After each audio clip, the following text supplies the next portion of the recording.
Hi, welcome to this video where I will show you how to switch from Squarespace to Shopify. So let's get started. First of all, log into Lit extension. Get yourself logged in into Lit extension. Now click on Create Migration button and set up the source cart setup and target cart setup. Set up the source cart setup and target cart setup.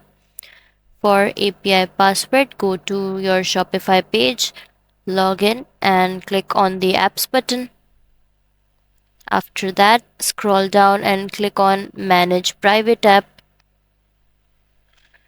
Now fill the app details and settings according to your preferences, and click on the Save button.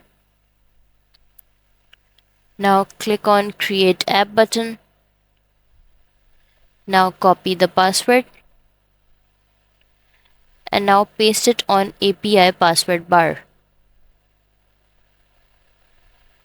After doing that, configure the entities and click on Free Migration Demo. Now wait for the completion of migration and check the results. So you are done. That's all for this video. If you find this video helpful, please like and subscribe to our channel, and thank you for watching.